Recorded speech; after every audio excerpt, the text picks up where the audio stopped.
Dear students, good afternoon.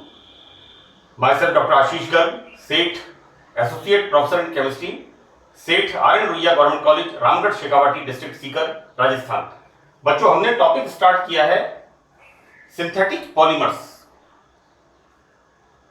संश्लेषित बहुलक। ये बीएससी पार्ट 3 ऑर्गेनिक केमिस्ट्री में एक यूनिट है। बच्चों, हमारा जो दैनिक जीवन है वो बिना बहुलकों के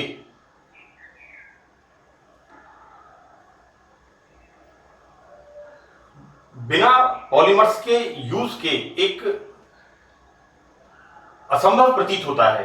यहां पर ये पॉलीमर्स हमारे लिए इतने इंपॉर्टेंट हैं और मैंने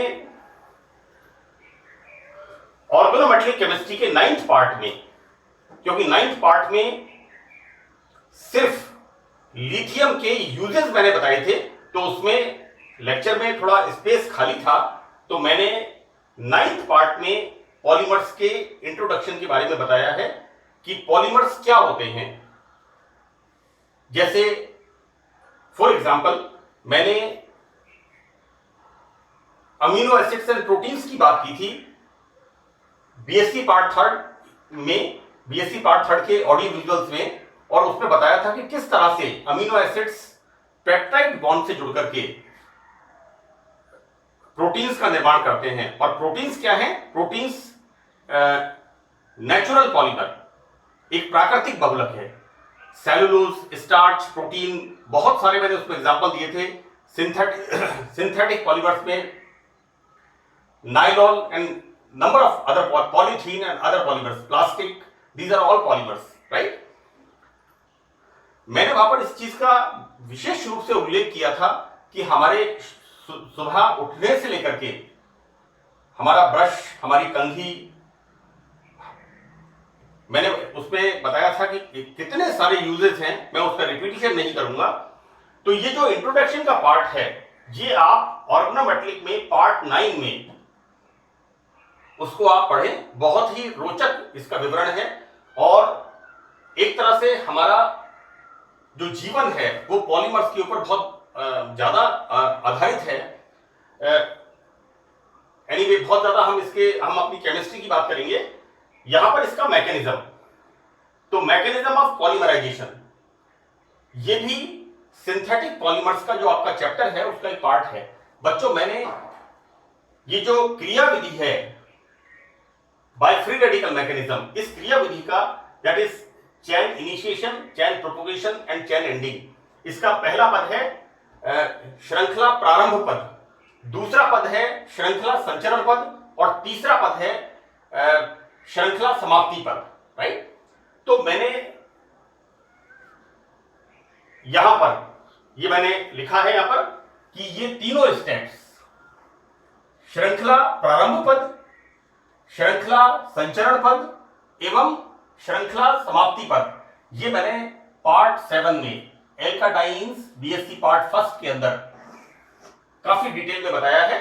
तो आप YouTube पर जाकर के पार्ट 7 जब आप देखेंगे, CCE राज RN रुइया क्लासेस के ऊपर, तो वहां पर आपको इसको डिटेल में आप मिल जाएगा। क्योंकि यहां पर अननेसेसरी बहुत ज्यादा डिटेल में डिस्क्राइब करने से कोई मतलब नहीं है, पार्ट्स इसमें बढ़ते जाते हैं। Anyway, now we start our chapter polymerisation, right. देखिए क्या होता है कि बिगिनिंग में पॉलीमराइजेशन के लिए ये जो मैकेनिज्म था फ्री रेडिकल मैकेनिज्म, और हम वहां यूज करते थे एल्काइल लिथियम एंड अदर उनको यूज करते थे। लेकिन एक यहां पर एक यानी पॉलीमर केमिस्ट्री में एक रिवॉल्यूशन, जिसे क्रांति कहते हैं, हम देखते हैं हरित क्रांति 1975। मुझे बहुत ज्यादा इतिहास का और चीजों का पता नहीं है, लेकिन हम सुनते आते थे श्वेत क्रांति, हरित क्रांति, ये 1974 से लेके 1980 तक के बीच में, जिसमें दूध का उत्पादन बढ़ा, जिसमें फसलों का उत्पादन बढ़ा, हमारे खाद्यान्न का उत्पादन बढ़ा। एनीवे यहां पर मैं आपको रिवॉल्यूशन इससे एक क्रांति आई। क्रांति कब आई? कि एक दो साइंटिस्ट थे, Ziegler and Natta. The name is called Ziegler and Giulio Natta. This is Giulio Natta. ये दो साइंटिस्ट थे। इन साइंटिस्ट ने इस कैटलिस्ट को डिस्कवर किया, राइट। और ये जो कैटलिस्ट है जिगलर नाटा, उन्हीं के नाम पर इस कैटलिस्ट का नाम रखा गया। बच्चों मैं आपको बताऊं कि ये इतना जिगलर नाटा कैटलिस्ट एक इतना ऐसा नाम है पॉलीमर केमिस्ट्री के अंदर कि जैसे ही हम पॉलीमर्स की बात करते हैं देन इमीडिएटली हमारे दिमाग में जिगलर नाटा कैटलिस्ट की बात आती है। यहां पर इन दोनों साइंटिस्ट को सम्मान दिया गया नोबेल प्राइज से 1962 में। मैंने इस बात को यहां पर मेंशन किया है क्योंकि बच्चों को इस बात का पता होना चाहिए कि name of the scientist Karl Ziegler and Giulio Natta, तो इन्हीं के नाम पर इस कैटलिस्ट का नाम रखा गया और इनको 1962 में इस एक अद्भुत खोज के लिए नोबेल पुरस्कार से सम्मानित किया गया। एनीवे ये तो हमारी बात हो गई। अब हम केमिस्ट्री की अपनी बात करते हैं कि what is Ziegler Natta catalyst, how we prepare this, इसका संश्लेषण किस प्रकार करते हैं। तो बच्चों देखते क्या है हम कि transition metal salt, right, that is TiCl4, titanium tetrachloride. बच्चों पहली संक्रमण श्रृंखला में SCTi, राइट, हम देखते क्या है टाइटेनियम की ट्रांजिशन स्टेट +4। मैंने BSc पार्ट सेकंड में जो ट्रांजिशन एलिमेंट पढ़ाया है उसमें ऑक्सीडेशन स्टेट के बारे में बताया है, सभी संक्रमण तत्वों की ऑक्सीकरण अवस्था के बारे में, है ना, फर्स्ट ट्रांजिशन सीरीज। तो यहां पर ये जो संक्रमण धातु है इसकी एल्काइल मेटल के साथ रिएक्शन, यहां पर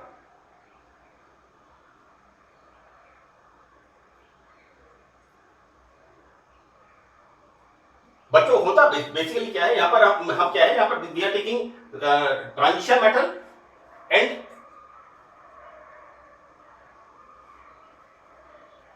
this is not alkyl metals. Exactly, this is alkyl metal. This is alkyl metal. We are using here like this. This is the transition metal with alkyl metal. This is triethyl aluminum, right? मैं वापस एक बार repeat कर रहा हूं what we are doing here कि transition metal salt में alkyl metal को को कैटलिस्ट सह उत्प्रेरक के रूप में मिलाते हैं। यहां पर टाइटेनियम टेट्राक्लोराइड और ट्राइइथाइल एल्यूमिनियम को मिलाकर एक एक्टिव कैटलिस्ट बनता है, राइट। यहां पर ये एक इंडिपेंडेंट, जैसे मैंने आपको बताया था रोजनमुंड रिएक्शन में, रोजनमुंड रिएक्शन क्या है, CH3COCl, उसका हम क्या करते हैं, रिडक्शन किससे करते हैं, पैलेडियम एंड बेरियम सल्फेट से। तो बच्चों क्या होता है, CH3COCl किस पे बदलता है, CH3CHO में, क्योंकि पैलेडियम क्या करता है, रिडक्शन, और वहां पर हम क्या लाते हैं, बेरियम सल्फेट। तो बेरियम सल्फेट क्या करता है, उसकी रिएक्टिविटी को कम करता है। अदरवाइज वहां पर क्या होगा, CH3COCl से CH3CHO बनता है, तो CH3CHO बनने की जगह बन जाएगा प्राइमरी अल्कोहल, राइट। तो हम वहां पर देखते हैं कि बेरियम सल्फेट पैलेडियम की एक्टिविटी को कम करता है, राइट। यहां पर जो एक्टिव कैटलिस्ट बनता है वो बनता है टाइटेनियम टेट्राक्लोराइड और ट्राइइथाइल एल्यूमिनियम को मिलाने से। बच्चों होता यह है कि यहां पर टाइटेनियम मेटल में एक खाली कोऑर्डिनेशन नंबर होता है। ये खाली कोऑर्डिनेशन नंबर देखो बच्चों ऐसा है कि आपने पढ़ा है coordination number 4, coordination number 6, coordination number 8, वैसे कोऑर्डिनेशन नंबर 12 तक होता है। उपसह संयोजक संख्या यानी किसी मेटल के साथ कितने लिगेंड्स बॉन्ड बना सकते हैं, राइट। ये आपने coordination chemistry BSc part second उपसह संयोजकों में इसको पढ़ा है, क्योंकि यहां पर इन चीजों को समझना बहुत जरूरी है। मैं कोऑर्डिनेशन केमिस्ट्री के भी ऑडियो वीडियोस बनाऊंगा, लेकिन चूंकि मैं मान के चल रहा हूं कि 12th स्टैंडर्ड में आपने कोऑर्डिनेशन केमिस्ट्री के बारे में पढ़ा है, तो यहां पर टाइटेनियम की कोऑर्डिनेशन नंबर, टाइटेनियम की उपसह संयुजक संख्या कितनी है, 1 2 3 4 5। बच्चों क्या है कि यहां पर ये जो मेटल है, जब इसके साथ इसको मिक्स करते हैं एल्काइल मेटल के साथ, मैं फिर आपको बता रहा हूं कि ट्रांजिशन मेटल सॉल्ट को जब एल्काइल मेटल के साथ मिक्स करते हैं, है ना, तो यहां पर ऐसा नहीं है कि किसी को भी मिक्स करेंगे। यहां पर जो जिगलर और नाटा ने इसकी डिस्कवरी की थी और इसकी रिएक्टिविटी को बताया था, बहुत ही यूनिक फीचर इसका है। मैं इसको आगे आपको बताऊंगा कि क्या इसके अंदर एक अद्भुत गुण होता है। तो यहां पर ट्रांजिशन मेटल सॉल्ट को एल्काइल मेटल के साथ मिक्स करते हैं, तो हम देखते क्या है कि टाइटेनियम मेटल में एक कोऑर्डिनेशन नंबर खाली होता है और ये कोऑर्डिनेशन नंबर इसको कैटलिस्ट के रूप में काम करने के लिए सक्रिय करता है, एक्टिव करता है। अब यहां पर जब इस तरह का, यहां पर एक इसके पास कोऑर्डिनेशन नंबर खाली है, मैंने बिल्कुल स्पष्ट बताया है, Cl Cl Cl Cl, और ये यहां पर एल्काइल ग्रुप आ गया है। अब यहां पर इसमें बचता है एक एम्प्टी कोऑर्डिनेशन नंबर, जैसा कि जिगलर और नाटा ने इसको एक्सप्लेन किया। यहां पर जब कोई इथाइलिन अणु इस टाइटेनियम मेटल के पास आता है, बच्चों इथाइलिन अणु से मतलब है यहां पर unsaturation, presence of pi electrons, right, availability of the electrons. तो ये यहां पर क्या होता है, इस खाली कोऑर्डिनेशन नंबर पर ये इस तरह से बॉन्ड फॉर्म कर लेता है। अब फर्दर हम देखते हैं कि किस तरह से इसको हम यहां रखते हैं। हम क्या देखते हैं यहां पर, वापस इसकी रिएक्शन किसके साथ होती है, वापस इथाइलिन के साथ, यानी रिएक्शन यहां पर स्टार्ट होती है। हमने इस titanium tetrachloride and try alkyl aluminium के साथ इथाइलिन को मिक्स किया, तो सबसे पहले क्या होगा, सबसे पहले इस तरह से 1 2 3 4 5 6, राइट, कोऑर्डिनेशन नंबर 6। नाउ ये इसी स्ट्रक्चर को मैंने आगे लिखा है। यहां पर इसकी वापस रिएक्शन किसके साथ हो रही है, यहां पर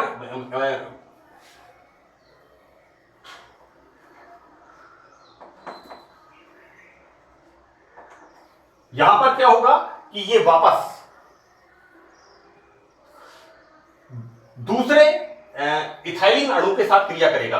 अब होता यह है कि ये वाला जो मॉलिक्यूल होता है, ये वाला मॉलिक्यूल इस जगह पर अटैच हो जाता है, राइट, और यहां पर क्या बन जाता है, CH2 CH2 CH2 CH3, clear. अब इसके अंदर इस वाले स्ट्रक्चर में यहां पर जब ये बच्चों एक यहां पर चेन रिएक्शन स्टार्ट हो गई, यहां पर टाइटेनियम में रिक्त स्थान, जैसे यहां पर खाली स्थान आता है वापस, बिकॉज पहले इस इथाइलिन ने इसके साथ कोऑर्डिनेट बॉन्ड बनाया और उसके बाद ये इथाइलिन इधर शिफ्ट हो गया। This is by the free radical mechanism, clear. अब यहां पर क्या होगा, ये खाली स्थान आते ही दूसरा इथाइलिन का अणु वापस इसके साथ बॉन्ड बनाता है इस तरह से, और उसके बाद वापस ये इधर जुड़ जाता है और ये प्रक्रिया निरंतर चलती रहती है, राइट। तो इस तरह से हम जिगलर नाटा उत्प्रेरक की रिएक्टिविटी को बताते हैं।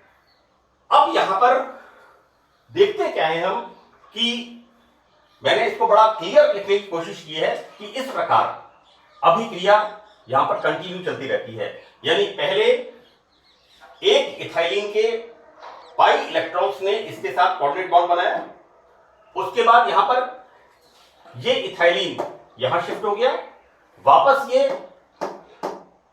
खाली कोऑर्डिनेशन हो गया, यहां पर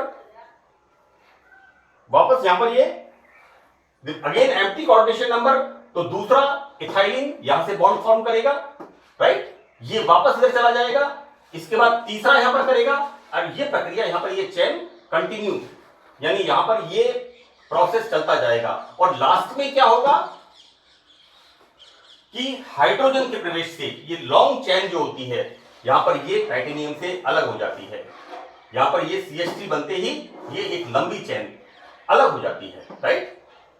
यानी हमें एक पॉलीथीन पॉलीमर प्रोडक्ट के रूप में, यानी एक लंबा हमें पॉलीमर यानी कार्बन की एक लंबी चेन फॉर्म हो जाती है यहां पर, और ये इसको इंड्यूस किसने किया, जिगलर नाटा कैटलिस्ट ने, that is titanium tetrachloride and try alkyl aluminium. This titanium tetrachloride and बच्चों देखो मैंने यहां पर लिखा है इन दोनों को मिलाते ही यहां पर this and this is titanium tetrachloride and this is triethyl aluminium को मिलाने पर एक्टिव कैटलिस्ट बनता है, एक्टिव कैटलिस्ट, राइट। तो यहां पर हम क्या देखते हैं कि किस तरह से इथाइलिन इस कैटलिस्ट के खाली कोऑर्डिनेशन नंबर पर बॉन्ड फॉर्म करता है, उपसहसंयोजक कोऑर्डिनेट बॉन्ड बनाता है। फर्दर ये इथाइलिन इधर शिफ्ट होता है, वापस ये कोऑर्डिनेशन नंबर खाली होता है, तीसरा इथाइल आ जाता है यहां पर, इथाइलिन तीसरा आ जाता है यहां पर, इसी तरह से पाई बॉन्ड फॉर्म करता है, वापस ये इधर शिफ्ट हो जाता है और एक ये चेन निरंतर बनती जाती है। और लास्ट में मैंने इसमें बताया है आपको कि किस तरह से हाइड्रोजन के प्रवेश से ये जो लंबी चेन बनी है ये चेन टाइटेनियम से अलग हो जाती है और ये CH2 CH3 में कन्वर्ट हो जाता है, राइट। अब यहां पर जो बताना है कि इस पॉलीमराइजेशन की खास बात क्या है, यानी ये जो मैंने शब्द लिखा है यहां पर रिवॉल्यूशन, बहुलकीकरण प्रोसेस में एक क्रांति आ गई। यानी तो बच्चों होता यह है कि यहां पर एक अनब्रांच्ड लंबी चेन, ये बहुत इंपॉर्टेंट चीज है, हमें इस जिगलर-नाटा कैटलिस्ट से पॉलीमर की एक लंबी चेन मिलती है। This is the long chain of the polymer, right. For example polythene को फ्री रेडिकल मैकेनिज्म से बनाने पर देखो यहां पर तो हमें क्या हो रहा है, जिगलर-नाटा कैटलिस्ट में लंबी चेन मिलती है। अब देखो यदि हम फ्री रेडिकल मैकेनिज्म, ये वाला मैकेनिज्म इसके लिए यूज करते हैं, देखो बेटा मैं आपको बताऊं कि फ्री रेडिकल मैकेनिज्म से पहले बनाते थे, लेकिन फ्री रेडिकल मैकेनिज्म से जो पॉलीमर बनता था उस पॉलीमर की क्वालिटी इतनी बढ़िया बहुत बेहतरीन नहीं थी। आज से अगर हम 30 साल पहले देखें तो हम देखते थे कि जो शूज के सोल हैं या फिर गाड़ियों के टायर्स हैं जो पॉलीमर था, आजकल क्वालिटी बहुत बढ़िया आती है पॉलीमर की, है ना, क्योंकि जैसे जैसे ग्रोथ होती गई, अध्ययन बढ़ता गया, है ना, स्टडीज बढ़ती गई, तो यहां पर भी हमने देखा कि किस तरह से पॉलीमर की क्वालिटी में, पॉलीमर की उसमें इंप्रूवमेंट होता गया। यहां पर फर्क क्या है कि ये जो जिगलर-नाटा कैटलिस्ट है इससे हमें मिलती है unbranched straight chain of the carbon, right. अब हम जब यहां पर फ्री रेडिकल मैकेनिज्म से रिएक्शन करते हैं तो यहां पर क्या होता है, प्रोडक्ट कैसी मिलती है, ब्रांच्ड, राइट। और ब्रांच्ड अगर हमें मिलती है तो वहां पर क्या होगा, बहुत अच्छी क्वालिटी का पॉलीमर नहीं बनता। पर अब हम ये देखते हैं कि किस तरह से यहां पर ये ब्रांच्ड पॉलीमर बनता है। देखो इथाइलिन के पॉलीमराइजेशन में हाई टेम्परेचर आवश्यक होता है, राइट, और हाई टेम्परेचर पर चेन बढ़ाने वाला मुक्त मूलक होता है, राइट। यानी ऑब्वियसली हम हमेशा जब पढ़ते हैं तो लिखते हैं कि H न्यू टेम्परेचर की प्रेजेंस में, सनलाइट की प्रेजेंस में, परऑक्साइड की प्रेजेंस में मुक्त मूलक का निर्माण होता है। तो यहां पर जब हाई टेम्परेचर होता है तो हाई टेम्परेचर पर चेन किसके द्वारा बढ़ती है, फ्री रेडिकल के द्वारा, राइट। बच्चों होता यह है कि इस इथाइलिन से ये जो मुक्त मूलक होता है, जो मुक्त मूलक उच्च ताप पर बनता है, ये इससे तो जुड़ता ही है भाई। जब कई सारे CH2 ग्रुप आपस में जुड़ेंगे तभी तो पॉलीमर का फॉर्मेशन होगा, लेकिन साथ में होता क्या है कि यहां पर ये पॉलीमर में चेन से हाइड्रोजन को भी ले लेता है, तो परिणामतः श्रृंखला बीच में ही अयुग्मित इलेक्ट्रॉन आने से, यानी श्रृंखला के बीच में अयुग्मित इलेक्ट्रॉन आने से, अयुग्मित इलेक्ट्रॉन का मतलब हो गया फ्री रेडिकल। हम देखते हैं किस तरह से, मान लो हम इसका एग्जांपल लेते हैं। अब यहां पर क्या हुआ, यहां पर ये this is the free radical, ethylene का फ्री रेडिकल। ये बच्चों देखो ये यहां पर चेन बन रही है and this is the free, ये यहां पर चेन बन रही है and this is the free radical. तो बच्चों क्या होता है, ये यहां पर इस हाइड्रोजन को रिप्लेस करके इस पर अटैच हो जाता है, फर्दर ये फ्री रेडिकल बन गया। अब यहां पर इस तरह का कोई और फ्री रेडिकल और जुड़ जाता है, फिर कहीं और फ्री रेडिकल बन जाता है, यानी एक तरह से इस तरह का एक जिगजैग स्ट्रक्चर, राइट। तो फ्री रेडिकल मैकेनिज्म के अंदर हमें स्ट्रेट चेन नहीं मिलकर के ब्रांच्ड पॉलीमर बनता है, राइट। तो ये एक फ्री रेडिकल मैकेनिज्म की कमी होती है। लेकिन जिगलर नाटा कैटलिस्ट की जो सबसे मेन फीचर है, वो मेन फीचर ये है कि यहां पर ये जो पॉलीमर बनता है, ये पॉलीमर हमें अनब्रांच्ड मिलता है, स्ट्रेट चेन मिलता है और इसकी क्वालिटी बहुत अच्छी होती है। And the last one is कि यहां पर Ziggler Natta catalyst is stereo specific. सबसे मेन इसका कंटेंट होता है कि जिगलर नाटा उत्प्रेरक त्रिविमीय विशिष्ट गुण प्रदर्शित करता है। This catalyst is stereo specific, right? So that's all about the Ziggler Natta catalyst. बाकी हम पार्ट सेकंड में इसका अध्ययन करेंगे। So that's all, thank you very much.